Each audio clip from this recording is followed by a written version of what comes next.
l'enjeu des COP, c'est de préserver nos conditions de vie. Donc, on a besoin d'un climat le plus stable possible pour éviter le plus possible les tempêtes, les inondations, tous ces problèmes, et aussi limiter ce réchauffement global. Au-delà de 2 degrés, on considère que nos conditions de vie ne sont pas garanties, d'autant que nous sommes 7 milliards 400 millions de personnes aujourd'hui, nous serons au moins 9 à 10 milliards en 2050. Si on veut avoir des conditions correctes de vie, au niveau de la santé, notre capacité à se déplacer, le fait d'avoir de l'eau, de continuer à utiliser des ressources, enfin, toute cette action du fait de gérer ensemble l'ensemble du patrimoine écologique de la planète, cet équilibre sera menacé et l'échéance, c'est les 2 degrés. C'est une négociation permanente qui vise l'unanimité dans la décision et à 195 pays plus l'Europe, c'est-à-dire ce qu'on appelle les parties, 196 parties, doivent se mettre d'accord à l'unanimité. On voit bien la difficulté de l'exercice.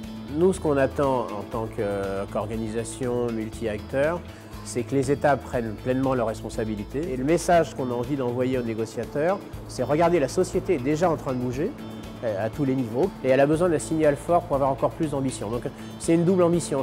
Nous, on dit aux négociateurs, regardez, on est en train de faire évoluer la société, soyez courageux, et inversement, il faut qu'eux prennent vraiment ces décisions. C'est une vraie bascule qui doit se faire. On a inventé plein de solutions, énergie, habitat, mobilité, commerce, mode de vie, loisirs, mais rien n'est à l'échelle de ce qu'il faut faire. Donc nous, notre enjeu, c'est de se dire, inscrivons-nous dans l'esprit de l'exposition universelle, c'est aussi une réconciliation avec l'avenir, une envie d'avenir.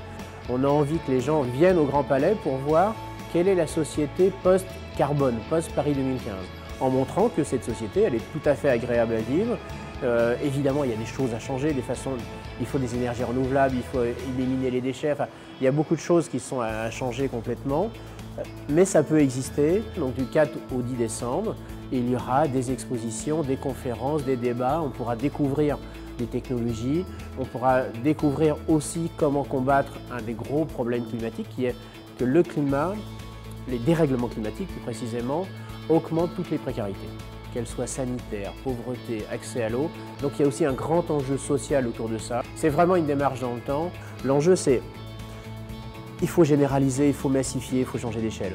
On a une créativité, une inventivité énorme dans cette société, on a des vrais savoir-faire français dans tous ces domaines-là. Il faut que dans 20 ans, on ait réellement agi très puissamment par rapport à ça. Ça veut dire qu'on est capable de régler des questions de financement, donc ça va être sur la table en permanence, et comment on finance ces transformations, ces changements. Il faut casser culturellement cette logique-là, où la réussite sociale serait d'avoir une plus grande voiture, d'avoir un plus grand appartement. Le monde fini dont parlait Paul Valéry il y a déjà quelques décennies, il est là.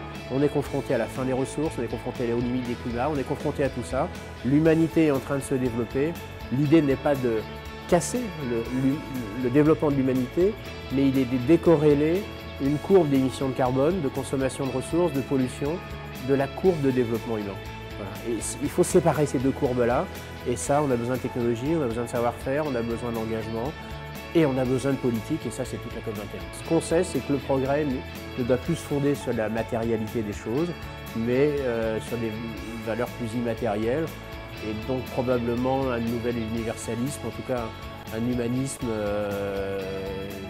différent et renforcé.